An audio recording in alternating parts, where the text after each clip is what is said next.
Post-nuptual agreement guaranteeing custody and zero alimony. My wife recently confessed to me that she just 2 separate affairs with coworkers. We have been married 5 years.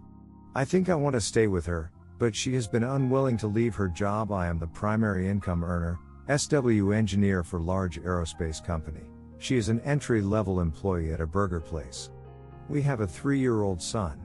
Complicating matters is the fact that I am a recovering opiate addict, and along with some criminal possession charges from 10+ years ago, 2 years ago I relapsed after almost 6 years clean, and had a delayed overdose that resulted in a charge of child endangerment. My son was with me when I actually lost consciousness, but not when I used the drugs. She claims having her own job gives her the sense of security she needs.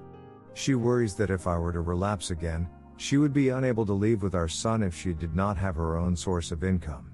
I have made it abundantly clear to her that I am not trying to restrict her from working, just that I don't want her working with the same 2 men she had an affair with, especially when she's told me she's still hurt that the second affair partner essentially ghosted her to start a relationship with another woman. Big shocker there. To be honest, as I write this all out, our marriage sounds way more hopeless than I feel it is. I want to believe things will work, but I also want to be realistic, and make sure I'm not taken advantage of later, if we do get divorced. Because of all of this, I am considering asking my wife for a post-nuptial agreement. I would want to guarantee 50-50 split custody of our son, and no alimony with some set percentage for child support in the event of a subsequent divorce. I'm worried that if I do ask her to sign such a document, she will be upset, since she did not ask me to sign something similar when I overdosed. I think I may be able to mitigate some of her opposition to a post-nup, if I agree to divorce conditions favorable to her if I relapsed again, along with conditions for her regarding infidelity. Update: things seemed fixable at first, now I wonder. My wife recently confessed to me that she had 2 separate affairs with coworkers in the previous 6 months. We have been married 5 years. I think I want to stay with her, but she has been unwilling to leave her job. I am the primary income earner, SW engineer for large aerospace company. She is an entry-level employee at a burger place. We have a 3-year-old son. Complicating matters is the fact that I am a recovering opiate addict, and along with some criminal possession charges from 10+ years ago, 2 years ago I relapsed after almost 6 years clean, and had a delayed overdose that resulted in a charge of child endangerment. My son was with me when I actually lost consciousness, but not when I used the drugs. She claims having her own job gives her the sense of security she needs. She worries that if I were to relapse again, she would be unable to leave with our son if she did not have her own source of income. I have made it abundantly clear to her that I am not trying to restrict her from working, just that I don't want her working with the same 2 men she had an affair with, especially when she's told me she's still hurt that the second affair partner essentially ghosted her to start a relationship with another woman. Big shocker there. To be honest, as I write this all out, our marriage sounds way more hopeless than I felt it was when she first confessed things to me. I want to believe things will work, but I am also concerned how my past mistakes could affect custody of our son. If she doesn't contest joint custody, there is no currently open CPS case against me. We agree to 50-50 joint physical custody outside of court, and I arranged to pay her child support privately. Can we get divorced and simply not have any court involvement regarding our son? I of course wouldn't expect to be awarded even joint physical custody of our son if I were still using drugs. I've been receiving treatment from a local opioid treatment program OTP for over a year. Methadone MAT, twice weekly group counseling, monthly urinalysis negative for last 9 months. To be honest, I don't think my wife would fight me on the custody issue anyway. At least not of her own volition. Her mother's influence is what scares me. I still think my mother-in-law is uncomfortable with our son being alone with me. When she told me everything that had happened, some things almost immediately threw up red flags. First though, I need to start with some background. My wife stuck with me through my relapse and overdose in an amazing way. I did not tell her on my own. She found me blue on the floor of our living room laying next to our son, who was 18 months old at the time.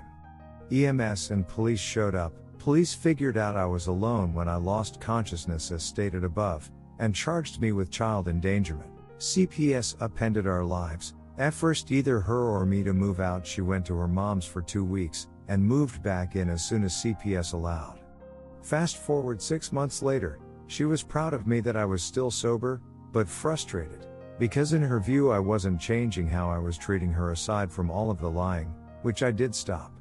She felt so conflicted, proud I was clean, upset she still felt she was living with a roommate not a spouse, etc. She took our son, along with about $1,000 cash I had in the house, and left to go to her mom's. My electricity got shut off following this, which I've never told her about. She claimed she took the money because I'd spent all of our family's money on drugs. That was at least partially true.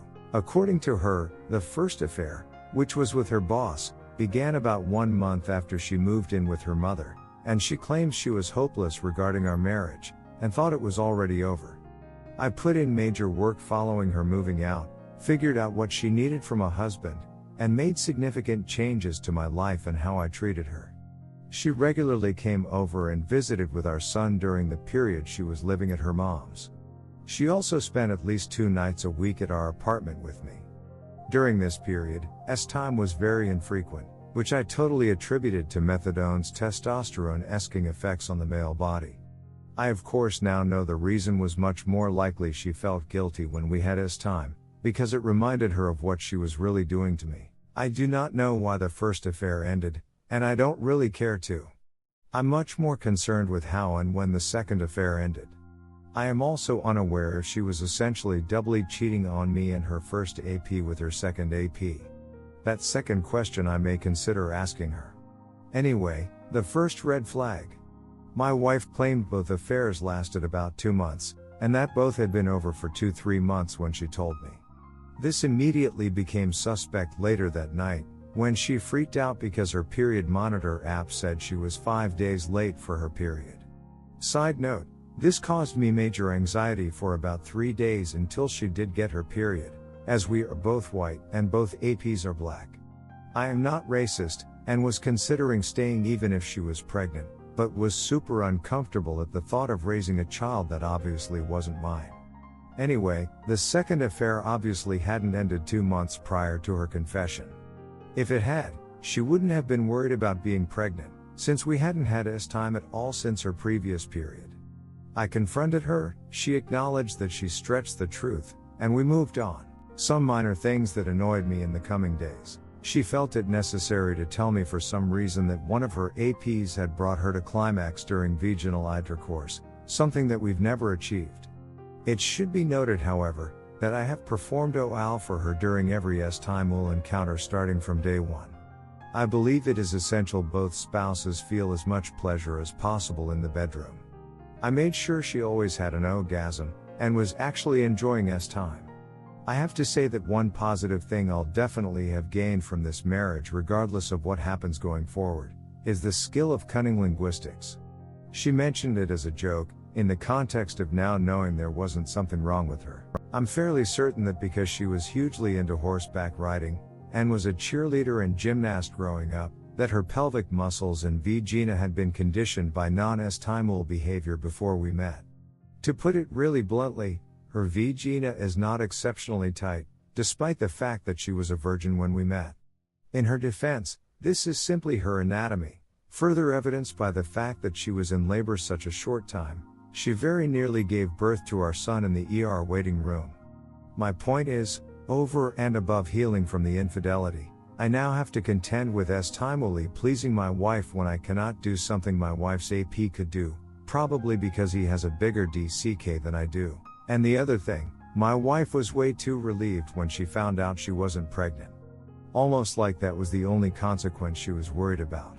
My wife had previously expressed she felt worthless because her second AP ghosted her for the DoorDash chick that delivers for the restaurant both my wife and her AP work for. I tried to convince myself, that affair or not, it was logical for her to feel some sense of loss for her AP. Last night, however, I had a realization I'm not sure if I can let go. I had previously been very encouraged that my wife had come to me completely on her own, before I'd found out anything. Now I'm seriously wondering if she only came back to me because her AP dumped her, and she figured she better salvage what she could with me before it was too late. Update: feelings of desire for reconciliation after anger has subsided. It's been roughly a year since my soon-to-be ex-wife confessed to me she had been cheating for over a year. We had been through ups and downs before her infidelity, that were very much my fault. I am a recovered heroin addict, and had been clean for roughly 3 years when we married. 2 years following our marriage, I suffered a mini stroke at work, and while I was out on disability, briefly relapsed for a 6-month period.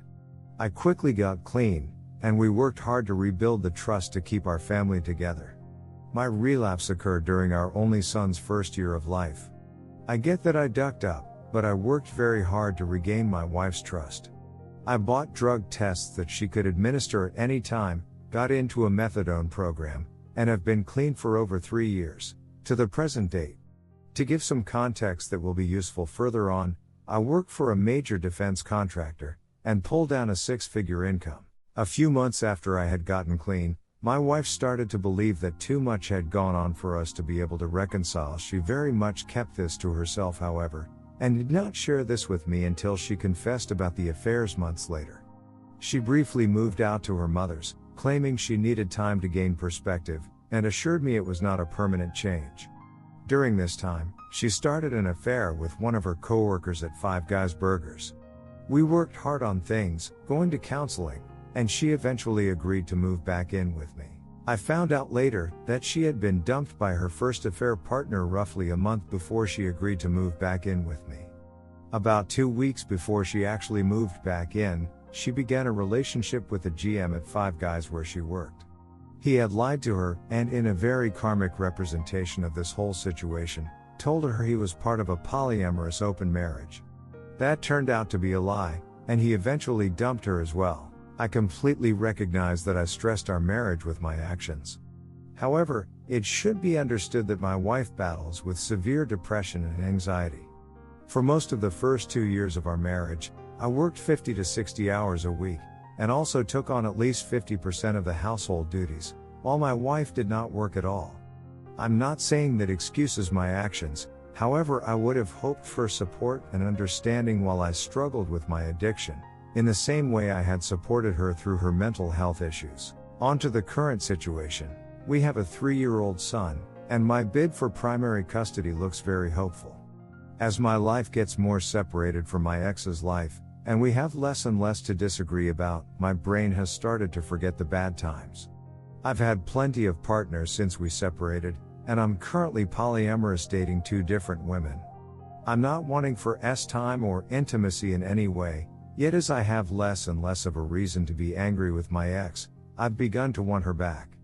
It was easy to be angry with her, because it was simple. Now that I'm becoming more civil with her again, it's difficult to manage those desires. I often forget that they will only likely end in pain again. My ex got into almost perfect shape right before we split, and we never had time again during the 6 weeks we stayed together trying to work things out after she confessed to cheating. I was the one that made the decision to end the marriage, when she refused to even look for a new job, when both affair partners were coworkers. I very much feel like I never got closure, especially timely, with her, and it's affecting my ability to form more serious relationships currently. Edit, I'm not asking whether I should get back with her. I realize that's likely a shitty idea. I'm asking for help about how to move on, especially, as some have already pointed out, we cannot cut ties entirely, as we need to co-parent for the better part of the next 2 decades.